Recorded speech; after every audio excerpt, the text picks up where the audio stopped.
Bonjour. Hello. Hola. Marhaba bikoum. Sur le fil, Le podcast d'actu de l'AFP. des nouvelles choisies pour vous sur notre fil info. On le traitait d'idiot car son pari était fou. Mais 40 ans après, Toshihide Takase est fier d'avoir donné tort à tout le monde.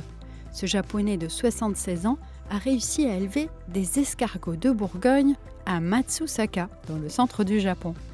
Une espèce pourtant réputée impossible à élever car cet escargot met 3 ans à atteindre l'âge adulte et ne supporte pas d'être confiné. Et pourtant, l'éleveur a réussi à raccourcir le temps de croissance à seulement 4 mois grâce à un savoir-faire développé en autodidacte. Aujourd'hui, il tient un élevage d'escargots de Bourgogne unique au monde qui séduit jusqu'en France, premier marché mondial de ce mets culinaire qui nous vaut la curiosité du monde et aussi quelques colibés. En France donc, les escargots de Bourgogne sont une espèce protégée.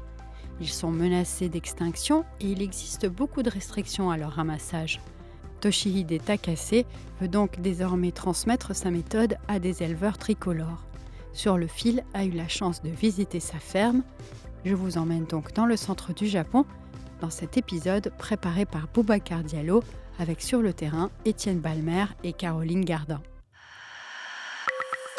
Sur le fil.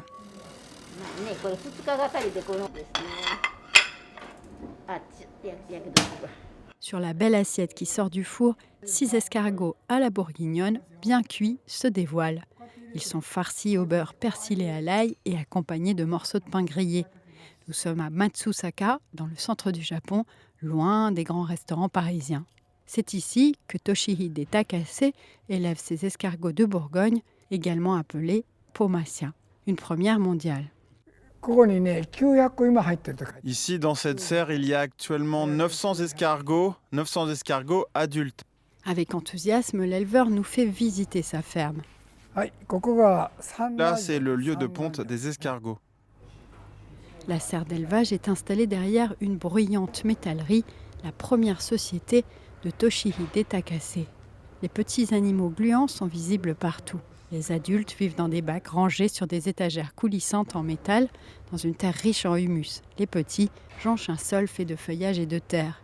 Dans ce coin-là, les escargots sont en train de s'accoupler. Les enfants les adorent, ils veulent les toucher, ils sont trop mignons. Pourtant, rien ne prédestinait Toshihide Takase à se lancer dans l'élevage d'escargots au Japon, où ces animaux sont très peu consommés et perçus comme des nuisibles pour les cultures. Sa vocation pour les escargots est née il y a 45 ans, en 1979.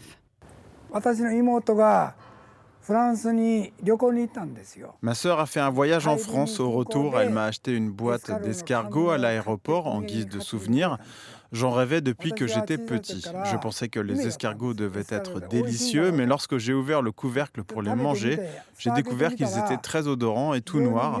Je me suis demandé pourquoi les gens mangeaient cette chose qui pour moi était totalement différente de ce que je pensais. C'est après cette expérience pourtant décevante que Toshihide Takase se lance le pari fou d'élever des escargots de Bourgogne. Il dévore la littérature sur le sujet, rencontre des éleveurs en France, investit une petite fortune. Et au bout de 7 ans de procédure administrative, Toshihide Takase obtient un permis d'élevage au Japon et le droit d'importer de France 100 spécimens.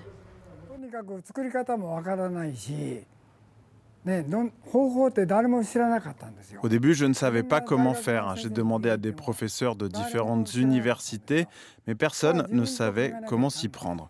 J'ai dû y réfléchir par moi-même, j'ai essayé beaucoup de choses et en premier lieu la nourriture des escargots. Je me suis rendu compte que l'environnement, la température, l'humidité et tout le reste devaient s'accorder pour que cela fonctionne. L'éleveur déclare avoir mis 20 ans pour développer une poudre alimentaire spéciale pour ses escargots à base de soja et de maïs, bourrée de vitamines et de calcium. L'hygiène est aussi centrale dans son élevage.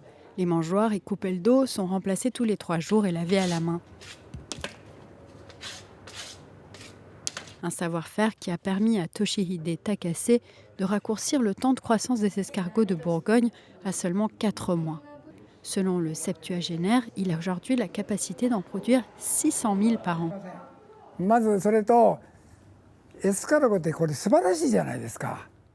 L'escargot n'est-il pas un animal merveilleux? Il a une histoire et personne ne la connaît. Je voudrais que tout le monde comprenne pourquoi les Français mangent quelque chose d'aussi étrange. Mais pour vous dire la vérité, mes recherches restent encore inachevées. J'y ai passé 40 ans, j'aimerais en faire davantage, mais je ne peux pas le faire tout seul. Il y a encore beaucoup de choses à découvrir, comme par exemple le mécanisme de l'œuf qui fait encore l'objet de recherches.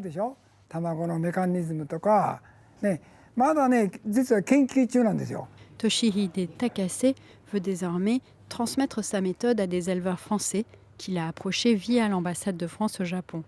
Il envisage aussi des partenariats commerciaux avec des industriels tricolores, car l'Hexagone est le premier marché mondial d'escargots de Bourgogne, monument de la gastronomie française depuis le XIXe siècle.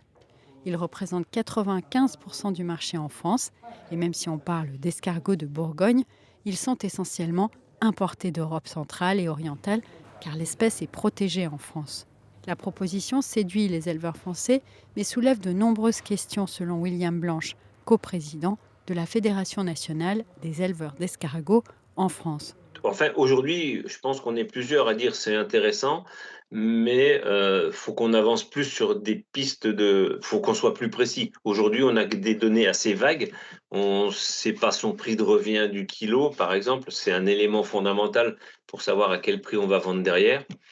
De mémoire, je crois qu'il vend 60 € les 30 escargots. Donc, en gros, ça fait 2 € l'escargot.